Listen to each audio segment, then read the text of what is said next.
Are we ready to go?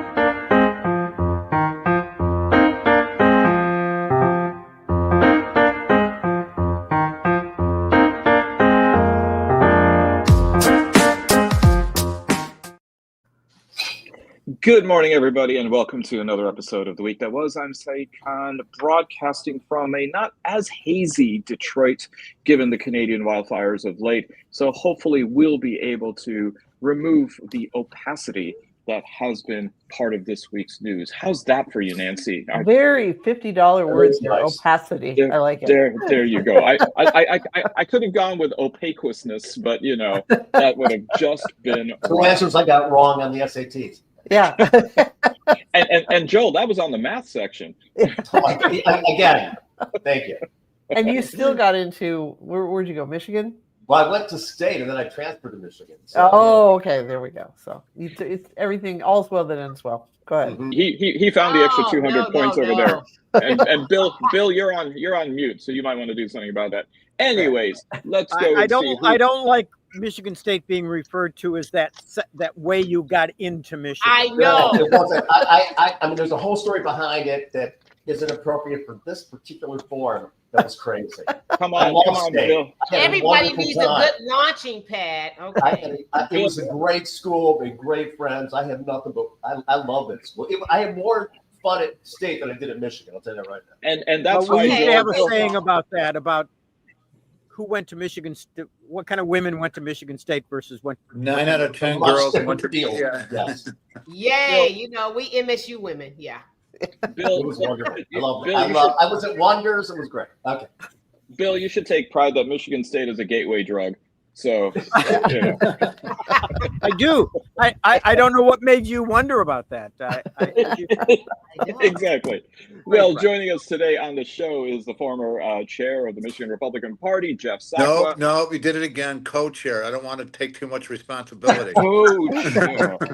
You know, I think that might be a sign of the times, Jeff, that we are now going through a harmonic reduction. I think next week you're going to be a quarter co-chair. So let's go and see. We're also joined with the president of BME Consulting, public relations specialist, Beverly Watts. Thanks for joining us the last minute there. We've got our troika of lawyers today. We've got Joel Sklar. We've got Bill Seikaly. We've got Steve Fishman. We've got veteran journalist Nancy Derringer. Unfortunately, labor and community activist and regular Barb Ingalls is not with us today. Just for the show, that means. And we have co-founder of Deadline Detroit, Allan Lengel. Well, I am glad to see that everybody is gainfully employed. I think all of us can go ahead and claim that we are part of the job full statistics, but apparently labor statistics showed a poor job growth. And in fact, as they say, you shouldn't shoot the messenger, but the president of the United States, well, metaphorically did, by firing the head of the Bureau of Labor Statistics. Is this something that really comes as a surprise, that he's looking to go ahead and be vindictive of numbers that don't go his way? And is this unfortunately now going to really throw a wrench in how much we can believe statistics moving forward? Jeff, we're going to start with you. Oh, great. So no, it wasn't the right thing. No, it wasn't the right thing to do. However, it brings attention to all these miscalculations. So I think that so many decisions made with banks and decisions made with companies, I'm hoping there's a better system. Don't believe she cheated or wanted to cheat, but maybe it brings attention and we got to get things right moving forward. There's got to be a better way. That would be my suggestion. And maybe there'd be a task force put together to figure out how we can get more accurate, or just do ChatGPT and ask them how it's done. It saved all the time. What do you think? What's the miscalculation? Yeah, it wasn't a miscalculation. This is how What's it's the done. You don't have all the miscalculation? I mean, he wrong just data. didn't like the results. No, there's a no. When Biden. This happens it all was the 8 time. months. This For happens me? all the time. You have to accumulate data, and data that you get on one day may change. I'm not disagreeing with that. There's got to be a better way to get. What Trump has done is taking money away from these people. He's taking resources away from these people to ensure that the numbers may not be so certain. This guy loves, again, opacity is his, I'm using that word, it's his game. And this is what he does. And now he's fired somebody who is just a messenger who doesn't even tabulate the numbers. She gets the final number. She has nothing to do with this. Other than Are you deaf or did you hear? Fascism 101.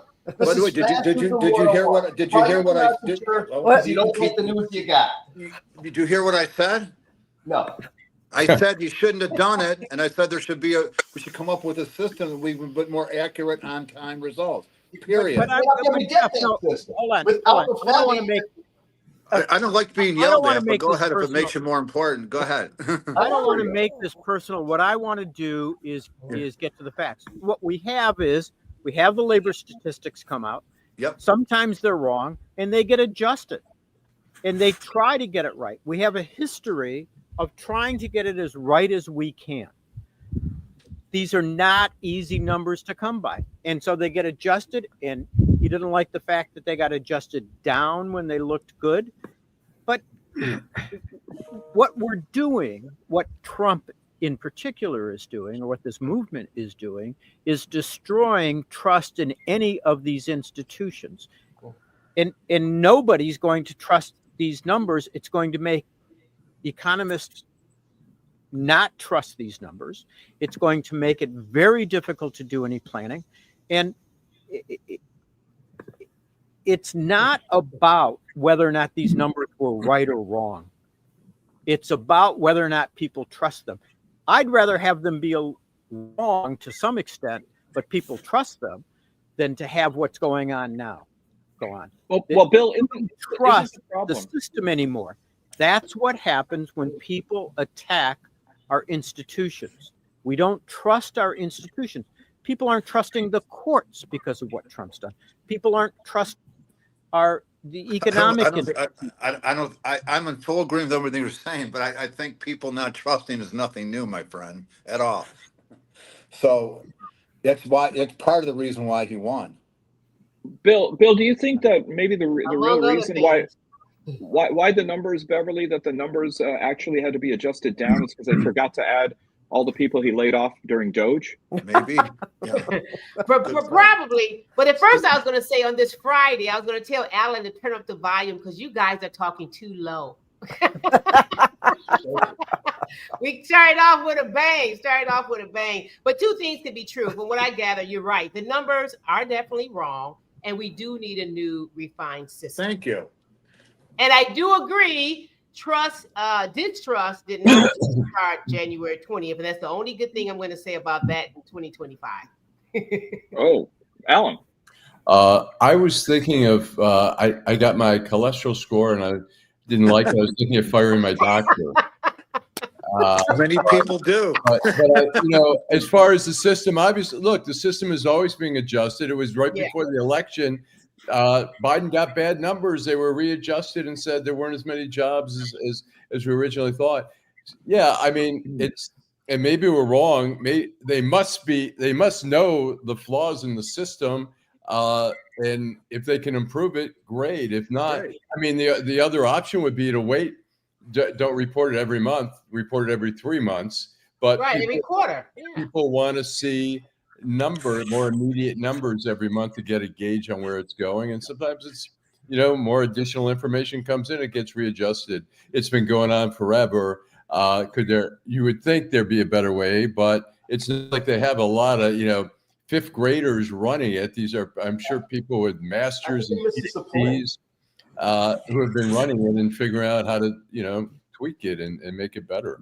This isn't just somebody who, you can say made a mistake or just doesn't know what they're doing. That's just not the case. The bigger point is that this is a statistician. And because you don't like what's being said, you're taking her job away and sending a message to other statisticians, give me good news. I don't want to, don't give me no bad news. I don't want to hear it, don't bring it. They're two different issues. Well, no, this is the issue. This is what he's doing. They're two different issues. This I don't think it is. This is framing. Okay. This is what he's always doing. He's framing the office of the executive to his personality and to his reality, even though that's not real. And that consequence is going to hit him. So I think this is all part of the same cloth. You can't really separate them because this is what he's been doing globally. We all agree. I wouldn't rely on AI so much, folks, because I just got this meme. It says, AI was asked about whether the actor Willem Dafoe was in the Rogue One Star Wars movie. And AI said, no, he wasn't in the movie, but he has appeared in other Star Wars films, including The Last Temptation of Christ. So, Last Temptation of Christ is a Star Wars movie. I like where this is going. I just want to say I appreciate that Jeff came on this show because I know it's hard to stand up to. Not hard. It's not. I agree with you guys, and I'm just saying we should make this. There's got to be a way to make the system better. I don't think you fire the messenger. Okay, that's fine. We have 10 subject matters here. I'm not going to disagree with you on 99% of it. Okay, that's fine. But I mean, I don't need to be yelled at or whatever. But let me finish here. I think the idea that Trump or anybody in the Trump White House is interested in a better way to compile these numbers and report them is a fantasy. I mean, he's not looking for a better way. He's not looking for more accurate numbers. He's looking for numbers that flatter him, and we all know. I am looking for a better way. All right. Well, okay. I'm a businessman. I like to have accurate information when I make my decisions. So yeah.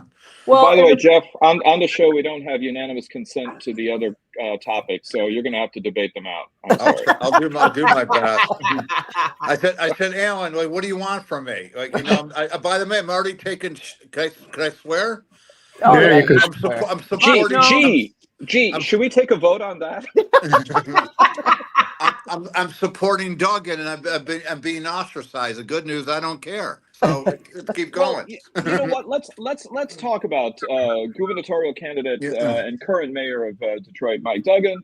It seems as though he's drawing a lot of support from Trump supporters as well as from GOP donors. And Allan, I think you have interviewed some people about how they feel about the current mayor of Detroit. This was on Tuesday, the election day. Mayor Duggan, this is his last term. Yes. He's running as an independent for governor. Do you think he's a good candidate, or do you think there are better ones out there? I do believe that he is a great candidate. I think he did amazing here in the city of Detroit with everything that has happened under his administration. No, I don't think he's a great candidate at all. Yeah, because I think that he's too beholden to the billionaire class and not actually going to be fighting for working class Michiganders. He has my vote. Yeah, I think he's done an excellent job with the city of Detroit. And within my experience of voting, who we get in office is never who we voted for anyway. Wow. Boy, Trump broke that rule. That was up there for me with the line in Saturday Night Fever when they say there's ways to killing yourself without killing yourself. So, but okay, Jeff, where do you see the broader support for Duggan? Do you think that this is going to be where he draws support both from this rather, albeit small sample that Allan took of Metro Detroiters, but outstate with the Republican Party? Well, first of all, you made a comment that I disagree with as well. You said Trump supporters are backing Duggan. Not every Republican is a Trump supporter, number one. Okay. Mm-hmm. Number two, I'm very privy to who the people that wrote checks to him who are supporting him. There are a couple there, but I would say a majority aren't. And these are business people and or other people who, if you study what's going on in the state of Michigan, there's no budget today. Okay. These kids are going back to school, having lunch cuts and everything else because the Republicans and the Democrats can't get along to do a damn budget. So shame on both of them. Okay. And kids are going to suffer very quickly here in September and the end of this month. They're going to be suffering. And so if he claims he's going to do what he's going to do and try to get along with both sides, God bless him. And I think that we all know the majority of people are sick of both parties. And I think that's what he's getting. And down here, I think he's going to dominate the vote. And outstate, they sincerely don't know who he is, period. And they view Detroit as a charity. So he's got a lot of work to do. He's raising the money. He's got major support on both sides. He's got no labels talking about coming in and helping him. Whether that's good or bad, I don't know. It remains to be seen if he takes their money, doesn't take their money, if they want to give it to him. But I think he's struck on a chord. I don't think our world or country's ever been as divided as, at least in my lifetime. And people are tired of the bickering and the fighting. All you do is fight. I mean, I got jumped the first, I said 2 words and I got jumped. You know, so I think I jumped. I sat. But see, Jeff, I kind of came to you. I was kind of agree glued with to you a my little bit, chair. Jeff, on For me? the new system that needs to be there. And I also agree with you on this point, Jeff, is that I know a lot of Republicans. You're right; they do not support Trump. So okay, that's 2 you got today. Well, Jeff, again, I just call balls and strikes. That's what I try to do. So Jeff, yeah, you're right. When I think with Duggan, of course, I think in the southeastern Michigan area, no doubt, that people more than likely he's going to get the majority of support. The one that I'm looking at is outstate, but he's very strategic. If anyone knows how to Very campaign, smart. he's definitely up there. Well, one thing he told me, he said to me, I go, how do they not know who you are? He goes, Jeff, who's the mayor of Grand Rapids? I said, I don't know. Well, he goes, there you go. They don't know who we are. Yeah. So because half of the people don't know. If you look around and say, hey, in all these cities, you don't know who the mayors are. He's probably the most popular, but it's an uphill battle. But everybody knows as long as you got money. And then you can have those volunteers, and he's out the gate early with that support on both sides. And we're still in 2025. I said he has a great chance, especially, and this is no knock at any candidate, when people now are just disenchanted in the whole process, as we saw on Tuesday. And so the distrust is there. So it's gonna be who really can fine tune their message, because everybody always says now, I don't like anybody. I don't trust anybody. I'm just overloaded with all this and I'm disgusted. So I still think he has a great chance starting now, and how his strategic mind has been in the past is going to be very interesting in 2026. He raised more money than anybody else. That doesn't even count as C4. So we'll see. And he's doing it kitchen table by kitchen table. He's raised more money than who? He raised more money than the other candidate. Jocelyn Benton had money she transferred from Secretary of State. John James had money he transferred from his congressional account. For what he raised money for, he raised more than any other candidate as governor for the governor. People transferring money from the account is not raising money, that's transferring money over. And he's using the same method. He's doing these small groups across the state. That's what he's doing, not the large. I'd like to add a couple things. I agree with most of what Jeff and Beverly said here, but I want to point what I think is Duggan's biggest problem outstate. And that is that outstate people look at the city of Detroit and they don't care who's running it. I mean, they don't come to the city of Detroit. They don't know the city of Detroit. They've just written it off. And as a result, I think that his biggest uphill battle with especially Republicans in outstate Michigan is the fact that they don't want to support anybody who came from the city of Detroit. And I think that that's going to be a battle for him. I think it's sad. But the other thing, Jeff made a comment about everybody's tired of this bickering. My dad used to have a great expression. He used to tell me, if somebody says one thing and does another, ignore what they say, believe what they do. And I've kind of lived by that rule. And Jeff, I have often said people are tired of all this bickering. I'm tired of all this bickering. But the fact of the matter is people don't act like they're tired of the bickering. People act like they enjoy it. And therefore, I'm not so sure what's going to happen with Duggan as a result of that. I'm not sure what's going to happen. This is my greater concern. I'm not so sure what's going to happen to the country because of that attitude. We say we're tired of this divide, but we don't act like it. I had this great object lesson in this. I was out in Philadelphia helping my daughter and son-in-law with a project last week, and their next door neighbor is a very nice guy. He came over. He was very friendly. He's been nice to my kids. And I made a point of telling him, I really appreciate how you treat my kids. And he said, yeah, they're nice kids. They're good neighbors. My kid said, it's amazing that he gets along with you, because I was wearing my No Kings hat. And he said, and he's a Trump supporter. Here, two dads, we just got along. He was a Trump supporter. We didn't pay any attention to that stuff. But when it comes to politics, we act like it's the only thing that matters. We forget what we have in common. We ignore how much we have in common and instead get into, if you're a Democrat, you're destroying this country. If you're a MAGA Republican, you're destroying this country. We ignore what we really agree about. That's what we've got to go after, but we don't act like we want to go after it. We act like Bill, it really matters more than anything else. Bill, next time you go to Philadelphia, can you do me a favor? Can you wear your Ivan Drago hat and see how he reacts to it? No, I'm not a fool. I was in Philly. I was safe with my No Kings hat. Fishman. Allan. I think Fishman. Steve. So I think there are two things that you can't hear me. Yeah. You hear me?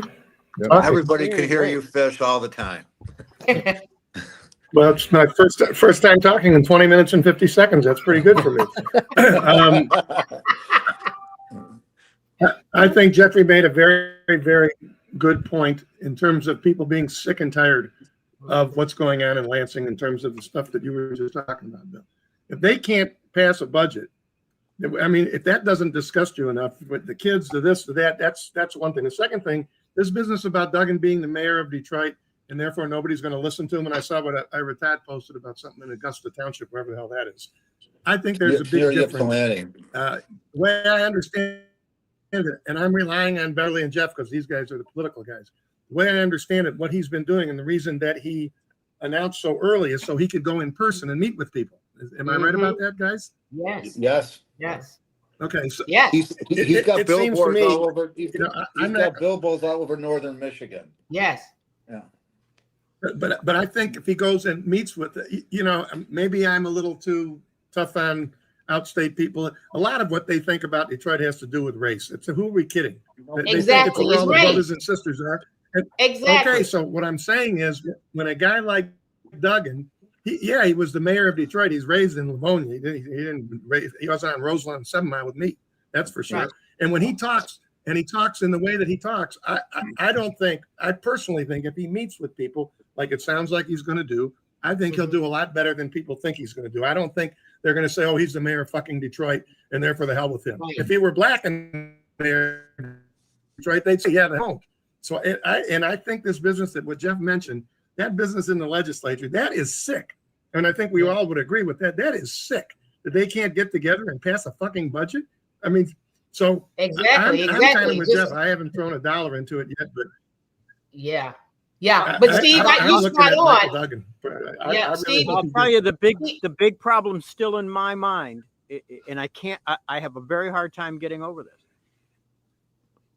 I think that the only way that the Republicans get into the gubernatorial, win the gubernatorial race, is by Duggan dividing the vote.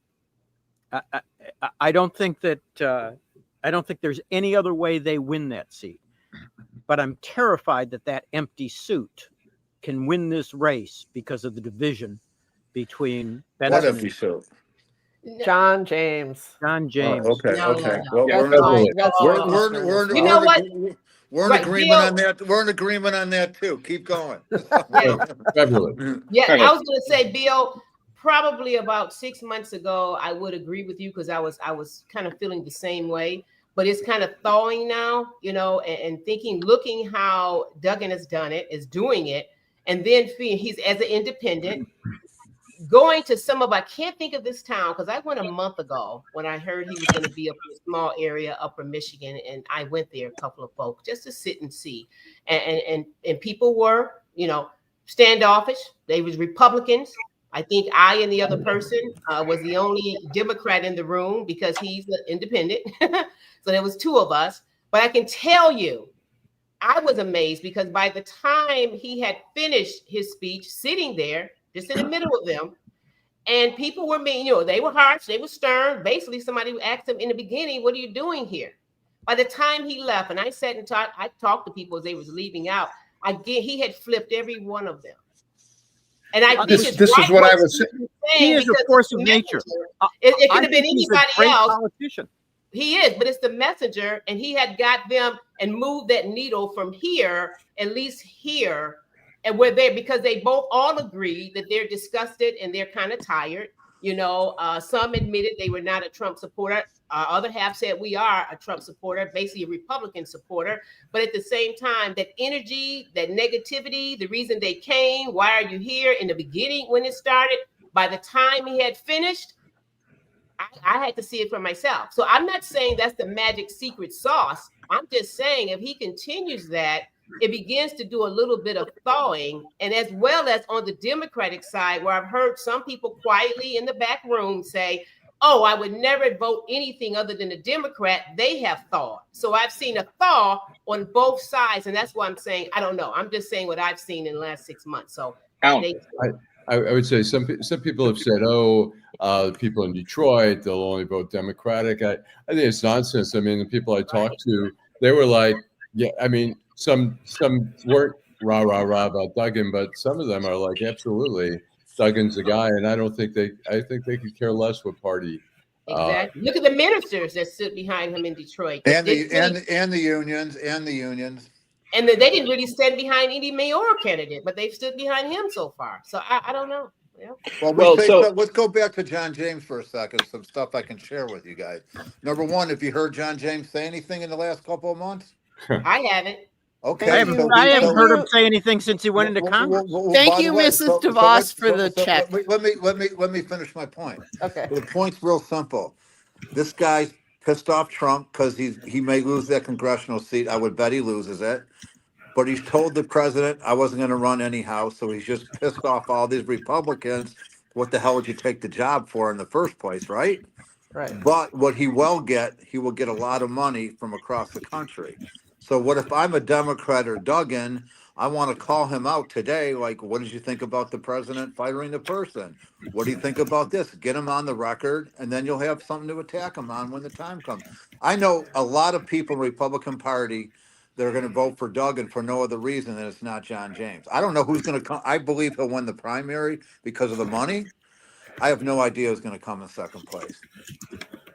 So given that, and given the frustration that we have with the Michigan legislature that can't even pass a budget, I suppose it's still a little bit better than what the Texas legislature is planning on doing when it comes to redistricting in an off year from the census, actually a midpoint year, 2025, seemingly at the behest of President Trump, who says we need to maintain control of the House next year in the midterm elections. And the only way to really do that is just gerrymander the hell out of the Lone Star State in order to go ahead and maintain that kind of a majority. I suppose that's something that could happen here to secure John James's seat. Yeah. Is this going to just simply be a slippery slope now with the kind of tit for tat that we're seeing with California?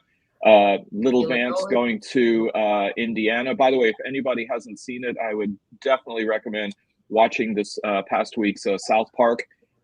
Really flails Trump and Vance. But Joel, you're top pick. I mean, this is the rigging elections. This is what gerrymandering is. It's rigging elections, and I believe that they gerrymandered Austin to include a place that's 300 miles away from Austin. I mean, this is nuts. Mm-hmm. And again, it's just a deterioration of democratic norms of democracy in real time. And it's a deterioration. Do you agree that both parties do it, Joel? Pardon me? Do you agree that both parties do it in California, New York, etc.? Yeah, California has a nonpartisan commission like Michigan does now. Yeah. But this is the attack of the institutions. This is the fault of the Supreme Court, who said that the court should stay out of these politically drawn lines. Right. It's a stupid decision. It's a voting rights issue. The court should be involved in it because they're supposed to call the balls and strikes. And this is a destruction of our institutions. We don't have checks and balances anymore. Nope. And Jeff, you're absolutely right. Both sides do it, and both sides are going to play the games with the courts. And that's Mik Duggan. That's a shame. Mik Duggan's not running for president. It's a problem not with a single person. It's a problem with the voters. We have to stop this stuff. We can't elect people who will do this stuff. We're destroying democracy. Why would anybody stop doing that stuff if they're in the party? That's the problem. They won't stop. Fish. Tit for tat. They're not going to stop. It's the two Fish, parties. I think you're muted, Steve. Yeah. Right. Well, Lengel keeps muting me. There's a lot of noise. There's a lot of noise. Whenever you're at home, there's a lot of noise that comes from it. There's no noise. There's not another. Jerry that way. I happen to love his wife. Don't talk about. There's not a human being here. Loves his wife. Yeah, that's not an issue. There's not even a dog here. There's nobody here. It's just me. Anyway, what Jeffrey said earlier on when he talked about calling balls and strikes, that was probably the single biggest lie that the Chief Justice told when he was being interviewed at the Congress to see whether he was going to get the job. I agree with you guys 5,000%.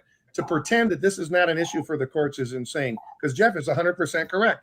The Democrats will do it. The Republicans will do it. They'll all do it if you let them. That's why we have a court system. And for this guy to pretend he's there to call balls and strikes, and he's not willing to keep both sides from making, no, it's going to be 6 balls, not 4 balls anymore. It's going to be 5 strikes instead of 3 strikes. This is exactly why we have a Supreme Court. But he doesn't want to get involved in it. So they leave all this crazy gerrymandering shit to the politicians. And what do you expect? And they can't be contested. But there's other aspects of distrust in the voting system and in voter confidence. This week, 2 Virginia men pled no contest to using robocalls to suppress the Black Detroit vote in the 2020 election. Jacob Wohl and John Berkman. Jacob Wohl being, I guess, for lack of better words, a conservative activist by his own for lack of a better word, like fucking idiot dipshit. But go ahead, yeah. Jeff, that's the answer. Can you swear on this show? Yeah. Actually, invite me back. Jeff, that was the opening fatwa to swear. So go for it. But you've got this kind of situation, Allan. I just want to say something. I did a story on that of these 2 guys pleading no contest to it, which means that they accept responsibility and the guilty plea essentially. Or the guilt without admitting guilt. But I had some people on Facebook and Deadline Detroit were saying, oh, you're making up shit. How do they know it's Black voters? Well, they took the phone numbers associated with the zip codes. We know certain neighborhoods are probably 99% Black in Detroit. Exactly. It's not that hard to figure out how to do, Yeah. And plus, any household in Detroit, you're going to have like an 80% chance of reaching a Black person, isn't it? Right. Roughly. I mean, yeah, that's just Palmer Woods is Black, for God's sake. It's not like it's an economic thing. It's just it's a Black city. That's a no-brainer. So, Allan, in lieu of a mid-episode ad, why don't we show a video? Let's go with the one about Bolsonaro. About which one? About Jair Bolsonaro, the former Brazilian president. Oh, that's the one I was going to play. Brazil's Supreme Court on Monday placed former President Jair Bolsonaro, under house arrest as he awaits trial for an attempted coup after losing the 2022 election, because apparently that's illegal there.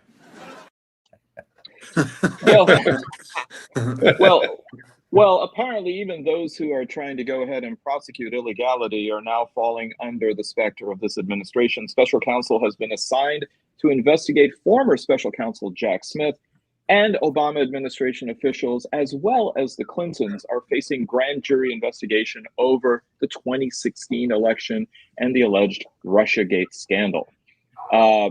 Is this the best use of taxpayer money?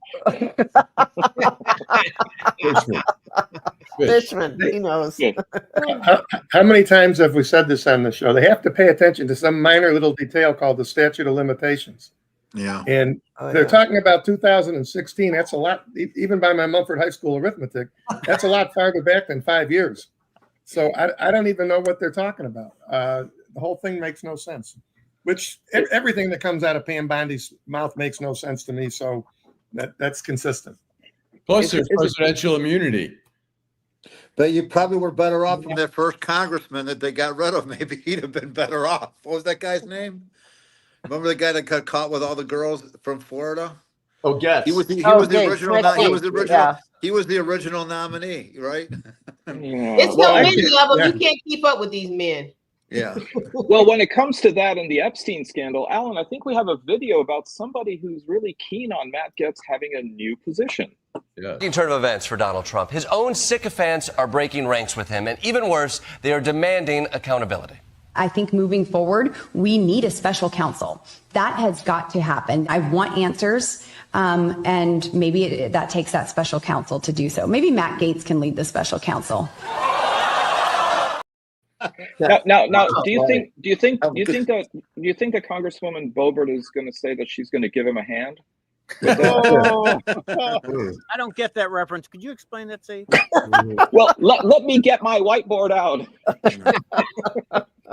We do have another Epstein video. Well, we might as well. The story is just as shady as a cave. First, Maxwell was suddenly moved to a minimum security prison down in Texas. And what do you know?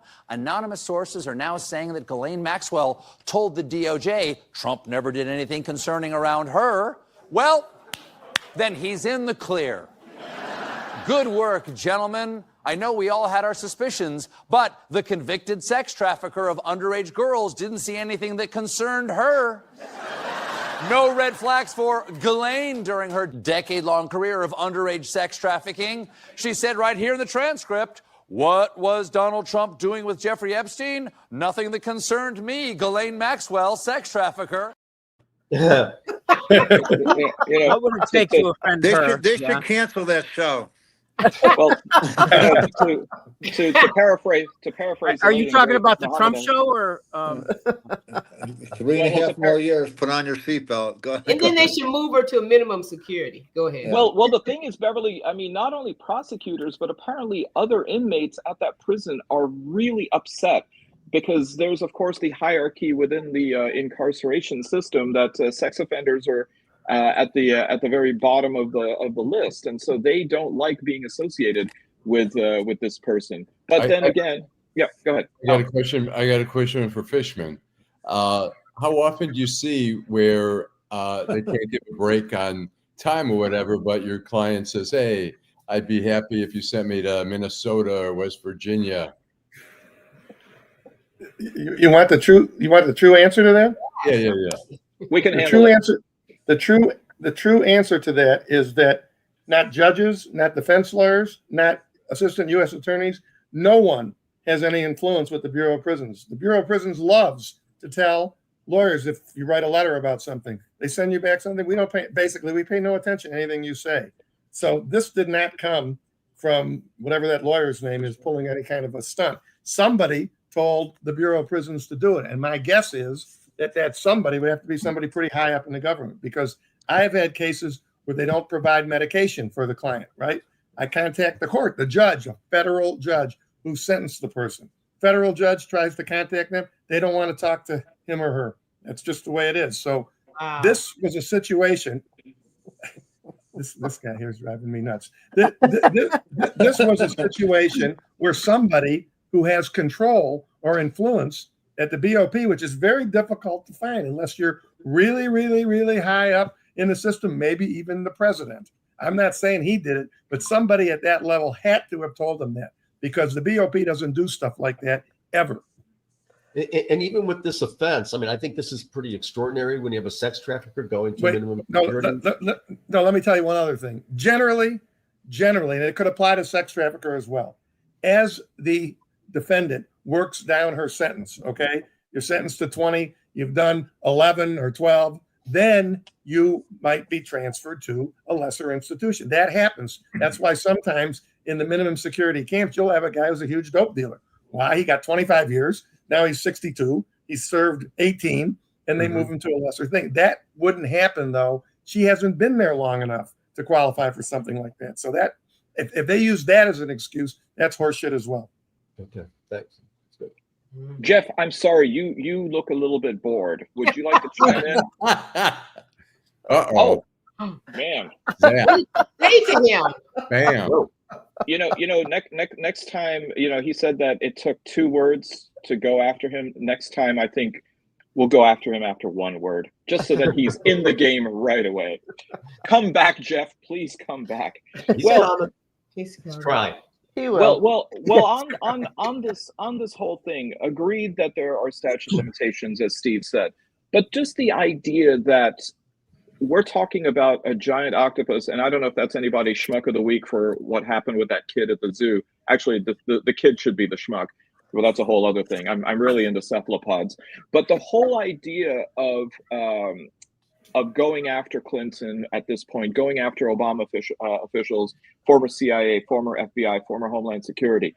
Does no one see that this is basically black ink that is being spurted out to distract away from the Epstein scandal? Oh, I think everybody sees it. Yes. I mean, it's everybody sees it. It's just and everything else that he's been talking about in the last month is pretty much black ink as well. Okay. Go ahead. See. I'm not so sure I agree with that. I mean, I'm sure that he's been trying to distract his people from the Epstein scandal, but let's not forget what kind of guy this is. This is a guy who hates people. This is a guy who tries to get even with people. This is what he's done his entire life. I don't want to go back for the 100th time and talk about he has a criminal mind, but he reacts like a criminal. He's getting even. So there may be some of that, Nance. I mean, there probably is some of it, but in my opinion, these are the people he's ticked off at. They did this to him. They did that to him. And he's trying to get even. That's what I think. He's just a vengeful person. Yeah. Steve, I think you're right. Because you look at the things he's cutting out, programs he's eliminating. These are people that he deemed to say, hey, they didn't support me. They didn't vote for me. That's absolutely right. Well, this is also how he's leveraging foreign policy with tariffs. It looks like now he's upset at India. So he bumped it up to 50% tariffs on India, which is pretty much going to decimate their export. Time out. I got to answer this guy that keeps posting this stuff. He says the Epstein files are being blocked by an Obama judge. Let's try to be a little bit accurate. They asked for the grand jury. That's for the grand jury testimony. As I told you guys on this show, it's almost impossible to get grand jury testimony. That's number one. Number two, there's no files. It's just the agent. Like I told you guys a month ago when they first started, the agent is just summarizing what other people said. So there'd be nothing in them. It'd just be the agent's testimony. Okay, sorry, go back to India. I mean, that really go back to India. But. Literally. It's okay, Steve. The files were probably transcribed in India because it's a lot cheaper there, and then back. So the fact that he's quote unquote going after India. The highest tariff rate at this point, along with Brazil, two of the BRICS countries. The Canadian Prime Minister has said that no U.S. trade deal is better than a bad one, which is what he might find himself in of late. Does no one realize that American taxpayers and American corporations are going to be on the hook for this kind of money? For as much as he's saying that we've got all this money coming into the federal government, they're going to learn it real quickly. They're going to learn it very, very quickly because he's been playing this game of threatening tariffs and not doing it, and backing off and here and starting them and stopping them. If these tariffs, which went into effect the other day, stay in effect, you're going to see the price of virtually everything we buy going up, and people are going to realize very quickly. And look, I mean, if you pay any attention at all, you'll realize this is what he's doing to fund the tax cut for the rich. And this is the most draconian type of tax that there is. It's the people who can least afford it. Absolutely. We're going to be paying this kind of tax. It's regressive, It's regressive as regressive comes. But this is where reality is going to hit with myth, right? I mean, when the people who voted for Trump, I got to believe when the price of everything that you need, especially when school's coming up, is going up and up, doesn't that reality kind of grate against what this myth of the economy's booming, we're doing great, and won't that kind of dissonance maybe give way? I mean, I'm looking for real world consequences, and there will be. So let's see, Bill, Nancy, you both live in Grosse Pointe, right?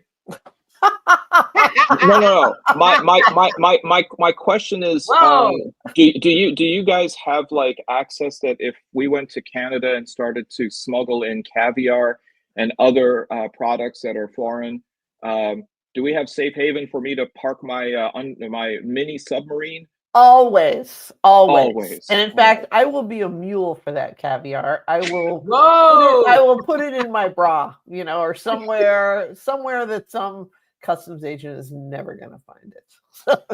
Is Jeff still with us? His name's up, but I don't see him. Is he? Jeff, are you there? I think he's trying. I think he's trying to come Yeah, I back. think he keeps trying. Yeah, there's something, a tech issue.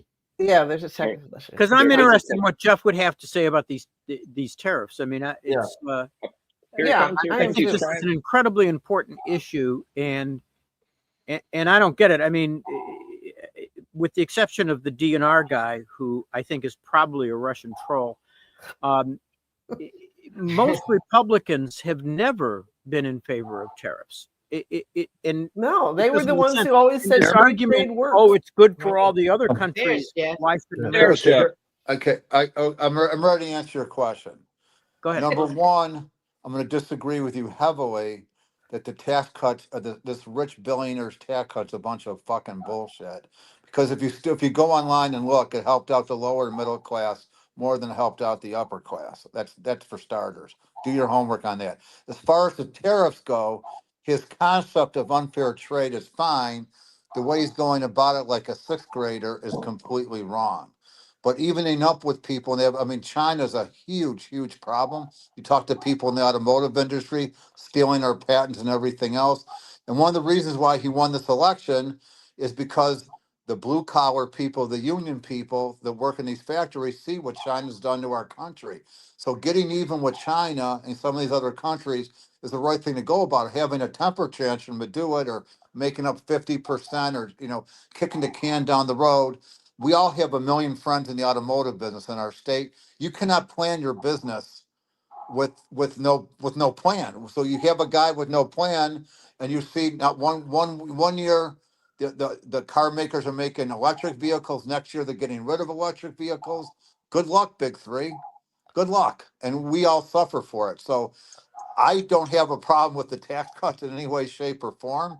I don't have a problem with tariffs if it's done the right way and everything gets equalized over time. Just like I don't have a problem with NATO taking their fair share. A broken clock gets it right twice a day as well.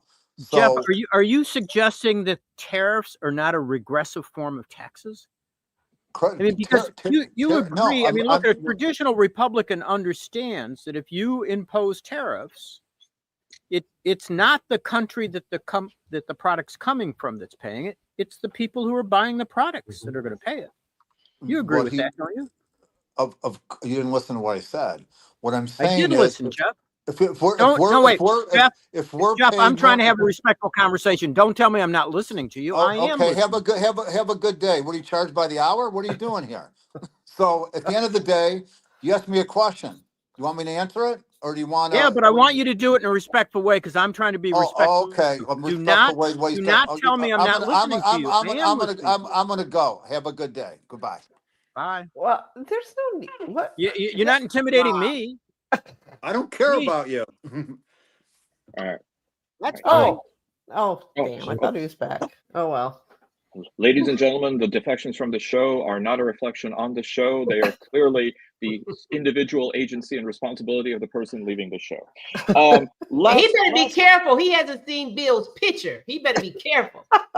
Yeah. There you go, Beverly. The word getting even, though, is to use that, just to explain what Trump was doing with the tariffs to get even. That's not business. That's personal. I don't quite get that. If you're driven by we got to get even, that you're not six. This isn't a fucking playground. The goal isn't to get even. The goal is to protect the national interest, maintain the harmony in the country, be strong. Do what we do, or what we used to do. As far as let's keep moving forward. The other thing is, with the exception of maybe a few allies, the only casualties of this are really going to be American consumers. So yes. I'm not sure about the wisdom of the Wizard of Wharton school at Penn.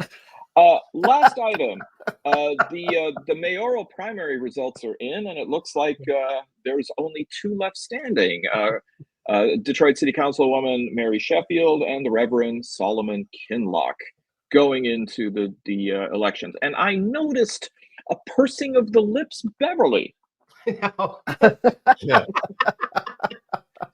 Well, last time I saw that was Miranda Priestley in the first Devil Wears Prada. Yeah. For me and some people, a couple of surprises. It was no surprise that Mary Sheffield definitely was going to be one of the two. That was not the surprise.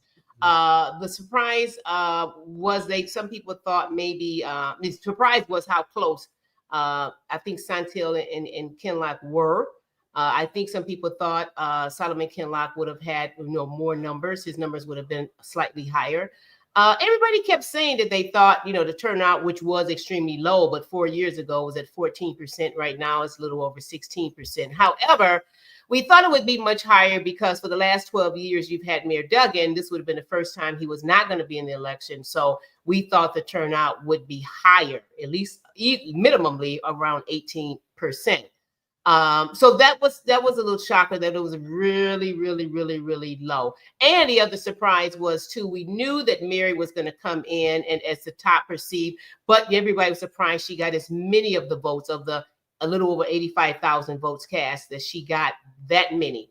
So it's a lot that everybody has to. I think that the candidates, you have your two right now.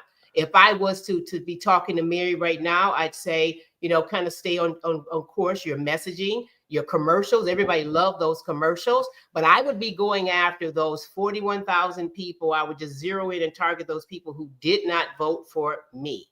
If I was talking to Solomon Kinloch, I would say the first thing he needed to do after taking his applause is calling all of those other candidates, Santil, Todd, all of them, and asking them to get behind him because, he's going to need that. It's an uphill battle with those numbers.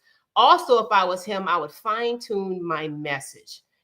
Try to, everybody loves a pastor. Everybody knows pulpit, but try to, not be as preachy. Just get that lingo and tie in your experience of, you're not a typical pastor. You have mastered this conglomerate organization like a business, and you got to tie that in to your experience as being a mayor and leading the largest city in this state. That's just Allan.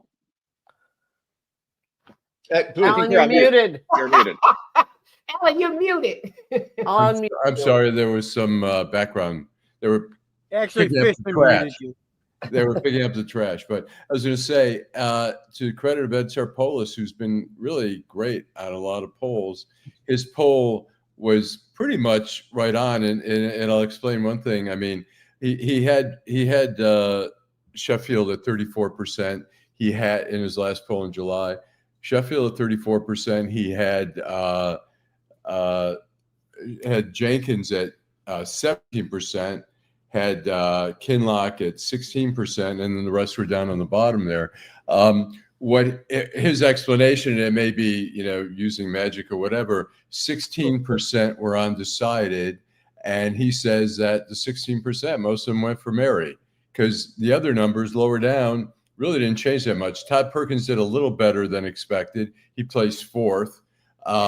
Chief Craig, he was up there in the beginning. He could have really had a successful campaign. He's a horrible campaigner. He didn't raise money. He didn't put any of his money into it. He ended up on the bottom, and Fred Durhal didn't do as well as probably he should have done. But the polls are pretty much right. I mean, it was going to be a runaway for Mary, and it was really between Kinloch and Jenkins, which it ended up being. I mean, Kinloch won by, I think, 1,200 votes or something like that, which is not a lot, but enough.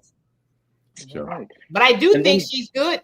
Jenkins, I think she's positioned good for another launch that some people are trying to get her to do, another position, because she's right there and she would be perfect for that. I'll leave that there, but I know some people are really, really trying to speak to her about the next position. For Congress or?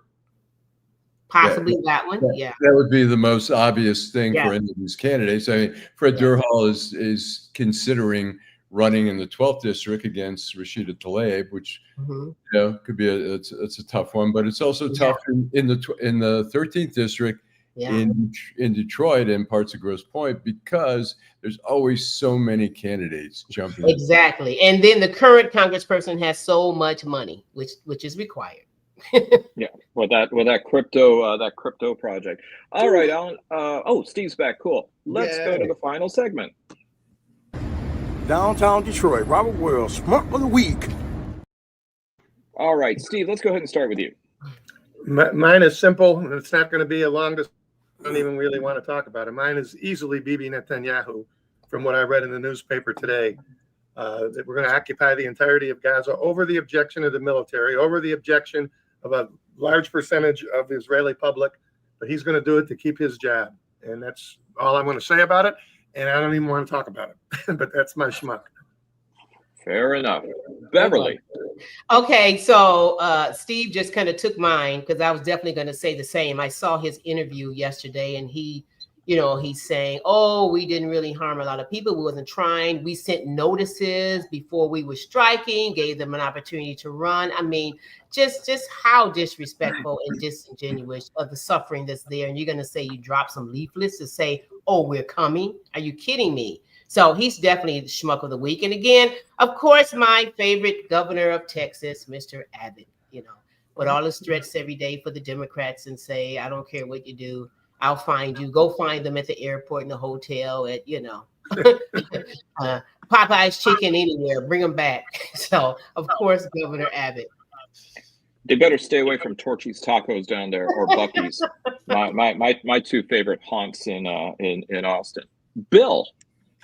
Yeah, I'm going to piggyback with Steve because it was mine, and I think it's the story, perhaps of the month, perhaps of the year. The Israel taking over Gaza is a prescription for creating more extremism on both sides, and it creating more war and more hostility. It is the worst idea that they could possibly have, and is probably the most dangerous thing you could do for the hostages, which is a demonstration about what Bibi and Trump and people like that are concerned about. This movement toward the right is the greatest risk we have in this world right now, and the taking over. I forgot who it was. There was a Jewish commentator who said Hitler has won because he's convinced the Jewish people to do what Hitler was doing to them, to the Palestinian people. I think it was the British actress Miriam Margolyes who actually was it her who's okay. Yeah, she's made that point. Yeah. But it is a terrible idea. I see no benefit. And here's what's really bothering me about it more than anything else. Netanyahu says we need to turn it over ultimately to an Arab force. He talks about the Arabs like they're a unified entity. The Arabs have this big space and the Jews just have this little space. I don't know how you guys feel, but if somebody told me that I had to leave Michigan because my eyes are brown and not blue, they'd be in for a fight. And the fact of the matter is, Palestinians believe that they have a right to live in Palestine, whether they're Jews or Christians or Muslims. It's their homeland. They want to be there. And I don't think anybody has a right to force them out of the country, which is what's going to happen in Gaza. If anybody is kidding anybody, a military takeover is about pushing the Palestinians out. We've got to do something about it. And I was speaking with a guy who's running for Congress, who happens to be Jewish, and he made the point. He said, "Look, it takes a community of both Jews and non-Jews in America to stand up and say, this isn't right. We have got to stop this." And Trump has played the Jewish card so well, this anti-Jewish stuff on campuses, cutting off Harvard. We've got to do something to come together and stop that. Sorry for the preaching. Yeah, Alan. I agree with Steve. I agree with Bill. The one thing I think it's a little bit of a disservice in the world and in this whole conflict is, a lot of the criticism for Israel, and particularly Netanyahu, is right on, point on. But there should be pressure and criticism of Hamas as well. I fear that. All right, Bill. Let me being an apologetic. You're being an apologist. No. I'm not. What's going on? How many Bill. people did did Hamas kill compared to what Netanyahu's done? Bill, hold on. Let me finish. Or I'm going to stop off this show. Okay. I'm not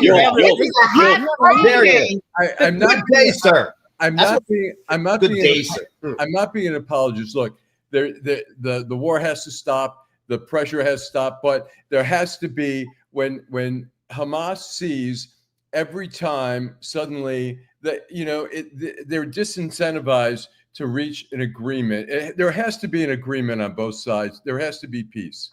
And the agreement comes with two sides. And when Hamas sees that the hatred grows and grows, they pull back a little bit and say, oh my God, look, we're getting all these countries to recognize us now. And what we're accomplishing things. And so, yeah, the people are suffering, but it's worth it for our cause. And that's all I'm saying. I'm not apologizing for what's going on. Hamas does not represent, but that's how it comes off, Allan. I love you personally. Yeah. But it comes off when you say, but we've got to criticize Hamas. Have you ever heard me? I'm a Palestinian. Have you ever heard me support Hamas? Ever? You ever heard me take Hamas's side on anything? I hate Hamas. Hamas has done more to damage the Palestinian people than anyone. But you don't take that strong a stance against Netanyahu, who has done more to destroy the Israeli people than anyone. I do, but it's when you say, but we also have to criticize Hamas. Well, because there has to be peace, because Hamas is playing Netanyahu. They're saying, okay, fine. Look, they're outsmarting Netanyahu and saying, look, we're getting more and more people to hate Israel. We're getting more and more people to support our Palestinian cause. You have to have both sides come to an agreement. And, look, if Hamas stays in power, whatever, they rebuild, the same shit's going to happen 2 years from now. I think, Allan, that at the Beijing détente, where Beijing last year brought all of the various Palestinian factions together, Hamas actually said that they would step out if there was going to be a resolution. It's just that Netanyahu has kept moving the goalposts. So, Nancy. Oh, okay. Well, I don't want to step into the middle of this quagmire. Well, actually, do you have a different schmuck? Because that might help. I've got two schmucks, but I'm going to only do one today. And that is, of course, we hear a lot about the sexual abuse of minor children, young women, people under the age of, 17, 18. And so I'm going to give the award this week to Thomas Durham Jr. from Great Lakes Christian Church of Warren, who this week was arrested. He's 71 years old. He was arrested, charged with you okay, Joe? I don't know. Sex with a 17-year-old church member, and then because that wasn't bad enough, somehow persuading her to have sex with another church member who was in his 30s while he watched.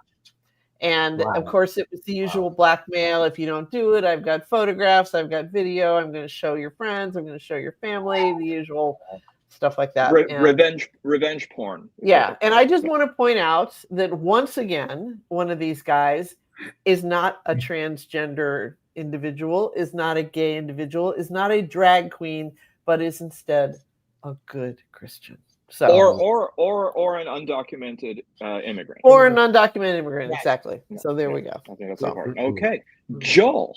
Okay, first thing I want to say to Todd Perkins, who's a good friend of mine, I'm super proud of him. He put on a hell of a campaign. This was his first foray into it, and he gave everything he had. And he's just a wonderful guy. So, Todd, if you're listening, I think you did a wonderful job, and I think the world of you. My schmuck is going to be, again, I'm going back to the Sydney Sweeney well. This thing is catching steam, picked up a little momentum. I'm telling you, No Democrat or anybody on the left gives a shit, but the right has made this thing a issue when it's not an issue at all. It's a completely contrived. We sent the picture to Fishman, who said she was a homunculus and not very attractive. And I said, Steve, what do you know? But we sent the photo to Steve, who said, if this is what you guys think is beauty now, what the hell is, what's the world like? So anyway, she's not my schmuck, but the right who was using this as a vehicle to get people outraged, they're my schmucks. It's completely contrived. And she does have somewhat of an ET look. I will give you that. A little bit of a Steve really does not see anything attractive about her. I am telling you, if I saw her in a bar, I'd go the other direction. Are you kidding me? No. The hooded eyes, the contralto voice, the natural lips. None of this does anything. In the year 2025, that's called swiping left. So, but you need the right phone for that. Anyway, Allan. I'm going to go one with, I'm going to blame Kash Patel, but I'm sure it's from the White House. One of the senior FBI agents overseeing the January 6th thing has been fired, right.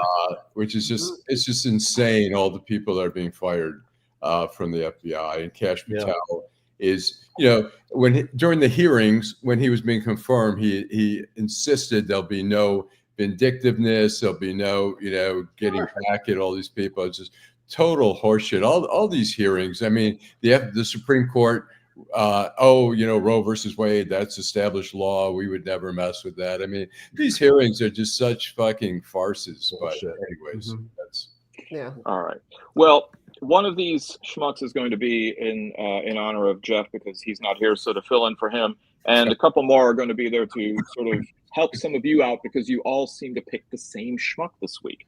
First of all, Dean Cain, the actor, born Dean Tanaka, who has announced that he has joined ICE and he's encouraging others to do so. He's now a special agent with ICE to go after undocumented immigrants. He who played Superman in Lois and Clark. Also, dubious distinction, he took Brooke Shields' virginity at Princeton University. But more troubling than even that is the fact that his father was interned in an Idaho concentration camp during World War II. Because his last name is what's again? Tanaka. Yes. Japanese. Yes. So there you go. Another schmuck, former or emeritus professor of law at Harvard, Alan Dershowitz, who was denied the ability to purchase pierogi at a Martha's Vineyard market and tried to claim anti-Semitism for that. And a First Amendment right. Yes. I have a First Amendment right to buy pierogi. You have a First Amendment right to buy pierogi. Yeah. I refused to serve them. And then that was great. That was. And my last schmuck has to be Apple CEO Tim Cook, who gave a new definition of genuflecting when he goes to the White House and gives the president a gold artifact, a 24-karat gold base, and then glass statue. Talk about going down on bended knee, or at least one knee, to the president to add more bling to Auric Goldfinger's Oval Office. So that Dershowitz thing, the cop was great. He was so direct, I don't give a fuck what you're saying. Okay, treat him like an old man and shoot him away. It was, it was great to see Dershowitz get no play with that guy. Was wonderful. And that, by the way, that was not even the first time this week that he's tried to do that, and he keeps getting spurned by various Martha's Vineyard residents. Well, thank you for joining us for another, obviously, as you can tell, very energetic week that was. Please, for those of you who are watching and listening, realize that we are all the best of friends. We are a family here. We have the utmost respect. But if it ever seems as though we're gathered around a Shabbat dinner and really hashing it out, we are. But we come back for one the following week. So thank you, Jeff Sakwa, for joining us partly today. Thank you, Steve. Thank you, Beverly. Thank you, Joel. Thank you, Bill. Thank you, Nancy. And thank you with the last word always, Allan. Drive home safely. Have a great weekend, everybody.